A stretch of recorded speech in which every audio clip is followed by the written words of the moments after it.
નમસ્તે મિત્રો, smart teaching Ajay YouTube ચેનલમાં બધાનું હાર્દિક સ્વાગત કરું છું। આજે HDFC બેંક ભરતી 2025 આવી ગઈ છે। તેમાં જો વાત કરીએ તો લાયકાત તમારે કોલેજ પાસ કરેલી હોવી જોઈએ। જેમાં પગારની વાત કરીએ તો વાર્ષિક પગાર તમને 12 લાખ સુધી મળવાપાત્ર રહેશે। જેમાં અરજી કરવાની છેલ્લી તારીખ છે 7/2/2025 લગી તમે આમાં અરજી કરી શકો છો। આમાં અરજી ફી શું રહેવાની છે, પસંદગી પ્રક્રિયા, વય મર્યાદા શું છે, જેની સંપૂર્ણ માહિતી આપણે આ વિડીયોમાં જોવાના છીએ। જો તમે આ ચેનલ પર નવા હોય તો આ ચેનલને સબસ્ક્રાઈબ કરી દેવાની છે અને વિડીયોના અંત સુધી તમારે જોડાઈ રહેવાનું છે। તો આપણે વિડીયોની શરૂઆત કરીએ। જેમાં HDFC રિક્વાયરમેન્ટ 2025માં જો વાત કરીએ તો HDFC બેંક દ્વારા વિવિધ પદો પર અરજી ફી વગર સીધી ભરતીની જાહેરાત કરવામાં આવી છે। જે ઉમેદવારો બેરોજગાર છે અથવા સારી નોકરી શોધી રહ્યા છે તેવા ઉમેદવારો માટે એક અનોખી તક છે। આ ભરતીમાં અનેક મહત્વપૂર્ણ પદો માટે જગ્યાઓ ખાલી છે। આ લેખમાં તમને એ ભરતી સાથે જોડાયેલી સંપૂર્ણ માહિતી આપવામાં આવી છે।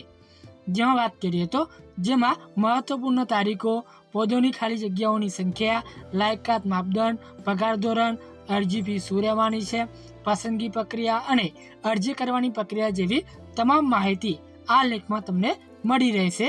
ઉમેદવાર મિત્રો, અમે તમને આ લેખ ધ્યાનપૂર્વક વાંચવાની સલાહ આપીએ છીએ જેથી તમે આ સોનેરી તકનો ઉપયોગ કરી પોતાની નોકરી મેળવી શકો।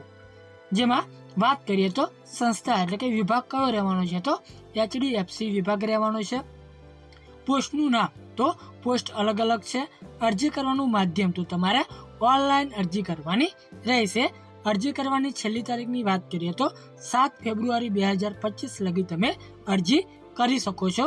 અરજી ક્યાં કરવી તો આપણે જે આ ઓફિશિયલ જે સત્તાવાર જે વેબસાઇટ છે અહીં તમે ઓનલાઈન અરજી કરી શકો છો। જેમાં અગત્યની તારીખોની જો વાત કરીએ તો HDFC બેંક દ્વારા 5 જાન્યુઆરી 2024ના રોજ ભરતી માટે જાહેરાત જાહેર કરવામાં આવી છે। જેમાં ઉમેદવાર મિત્રો આ ભરતીમાં અરજી કરવાની છેલ્લી તારીખ છે 7 ફેબ્રુઆરી 2025 રાખવામાં આવેલી છે।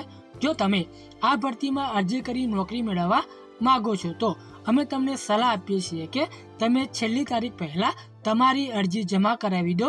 છેલ્લી તારીખ વીતી ગયા બાદ વિભાગ દ્વારા તમારી અરજીઓ સ્વીકારવામાં આવશે નહીં। જેમાં પદોની જો વાત કરીએ તો HDFC બેંકની આ ભરતી સંબંધિત જાહેરાતમાં મળેલ વિગતો મુજબ રિલેશનશિપ મેનેજર એટલે કે પ્રોબેશનરી ઓફિસરના પદો પર ભરતીની પ્રક્રિયા ચાલી રહી છે। તેથી પદોને લગતી વધુ માહિતી જાણવા માટે જાહેરાત જરૂરથી વાંચો। એટલે કે આપણને જે ઓફિશિયલ જે નોટિફિકેશન મળી છે એની લિંક વિડીયોની નીચે આપી દીધેલી છે, ત્યાંથી તમે માહિતી વધુ એકત્રિત કરી શકો છો। ત્યારબાદ આપણે વાત કરીએ તો વય મર્યાદા તો ઉમેદવાર મિત્રો HDFC બેંકની ભરતીમાં ઉમેદવારની ઉંમર 18 વર્ષથી 35 વર્ષ સુધીની હોવી જોઈએ। જેમાં વય મર્યાદાની વધુ માહિતી સંસ્થા દ્વારા જણાવવામાં આવશે। જેમાં આગળ આપણે પગાર ધોરણની જો વાત કરીએ તો ઉમેદવાર મિત્રો HDFC બેંકમાં રૂપિયા 3 લાખથી રૂપિયા 12 લાખ પગાર તમને આપવામાં આવશે। મિત્રો પગારને લગતી વધુ માહિતી જાણવા માટે તમારે સંસ્થાનો સંપર્ક કરવાનો રહેશે। જેમાં જગ્યાઓની જો વાત કરીએ તો ઉમેદવાર મિત્રો HDFC બેંકમાં કુલ જગ્યાઓ જાહેર કરવામાં આવી નથી, જેથી જગ્યાઓને લગતી વધુ માહિતી જાણવા માટે સંસ્થાનો તમારે સંપર્ક કરવાનો રહેશે। જેમાં આપણે અરજી ફીની જો વાત કરીએ તો HDFC બેંકની ભરતી સૂચનામાં જાણવા મળેલ વિગતો મુજબ ફી ચૂકવણી નીચે મુજબ છે।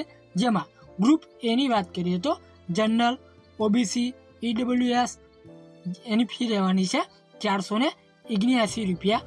જ્યારે ગ્રુપ બીની વાત કરીએ તો જનરલ, OBC, EWS માટે રૂપિયા 479 રૂપિયા છે।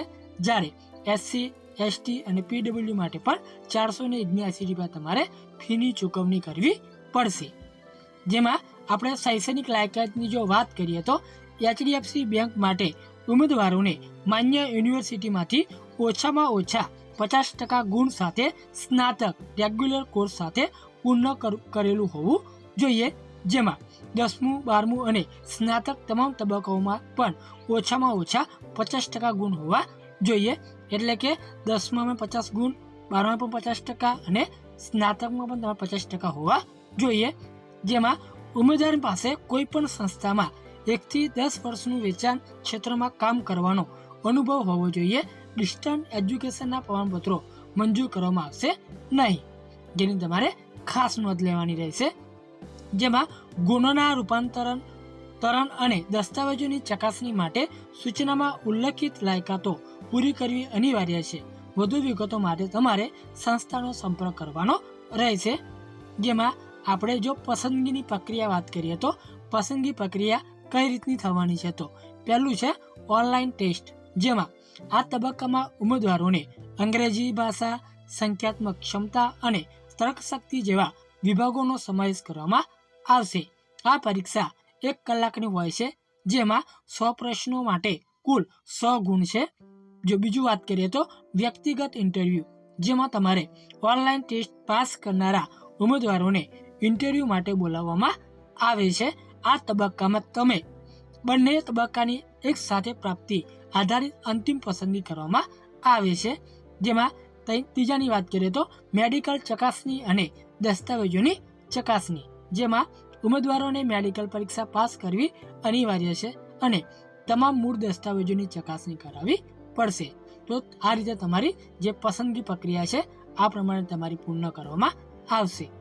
જેમાં આપણે અરજી પ્રક્રિયા એટલે કે અરજી કેવી રીતે કરવી જો એની વાત કરીએ તો HDFC બેંકની આ વેકન્સીમાં આવેદન કરવા માટે તમારે સૌથી પહેલાં નીચે આપેલ જાહેરાતનો અભ્યાસ કરવાનો રહેશે અને તમે અરજી કરવાની લાયકાત ધરાવો છો કે નહીં તે ચકાસવાનું રહેશે.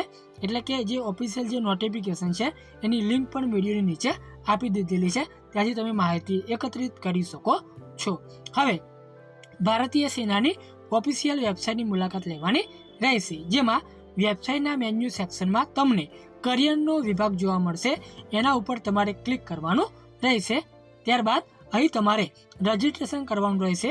રજિસ્ટ્રેશન કર્યા બાદ તમને આઈડી અને પાસવર્ડ મળશે, તેની મદદથી તમારે લોગિન કરી લેવાનું રહેશે.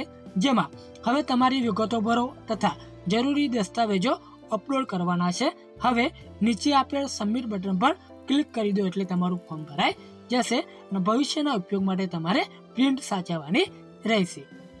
જો તમને આ માહિતી ઉપયોગી થઈ હોય તો આ ચેનલને સબસ્ક્રાઈબ કરી દેવાની છે, વિડીયોને લાઈક શેર કરી દેવાનું છે, કેમ કે દરેક નોટિફિકેશન આપણે લાવતા હોઈએ છીએ. તો રજા લઈએ. જય હિન્દ, જય ભારત.